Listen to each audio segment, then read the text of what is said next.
ಬಹಿಮವಾಡಿ ಗ್ರಾಮದಲ್ಲಿ ನಾವು ಇವತ್ತ ಮಳೆಗಾಗಿ ರೈತ ಕಂಗಾಲಾಗಿದ್ದಾನೆ. ಹೀಗಾಗಿ ನಾವು ಇವತ್ತ ಕಪ್ಪಿ ಕಾಲಿಗೆ ನೀರಿಲ್ಲ, ಬೇಗ ಬಾರುವ ಮಳೆರಾಯ ಈ ಕಾರ್ಯಕ್ರಮವನ್ನ ಹಳೆಯ ಹಿಂದಿನ ಒಂದು ಸಾಂಪ್ರದಾಯ ಪ್ರಕಾರ ನಾವು ಗ್ರಾಮದ ಮುತ್ತೈದೆಯರು ಪೂಜೆ ಮಾಡುವುದರ ಮುಖಾಂತರ ಹೋಳಿಕೆಯನ್ನು ಹಿಡ್ಕೊಂಡು ಇವತ್ತು ಗ್ರಾಮದ ಪ್ರಮುಖ ಬೀದಿಗಳಲ್ಲಿ ಈ ಒಂದು ಮೆರವಣಿಗೆಯನ್ನು ಮಾಡಿ ಆ ದೇವರಲ್ಲಿ ನಾವು ಪ್ರಾರ್ಥನೆಯನ್ನು ಮಾಡ್ತಾ ಇದ್ದೀವಿ.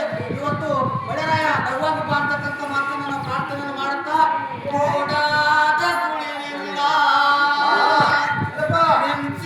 ನನಗೆ ಇಲ್ಲ ಎಲ್ಲವಳೆ ಎಲ್ಲವಳೆ ಗಂಗವ್ವ ಎಲ್ಲವಳೆ ಎಲ್ಲವಳೆ ಗಂಗವ್ವ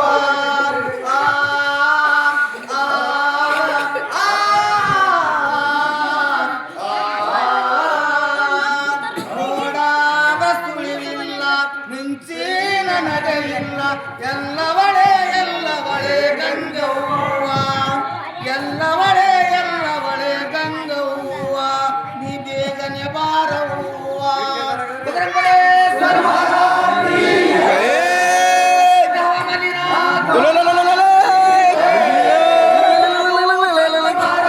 ಗಿಲಿ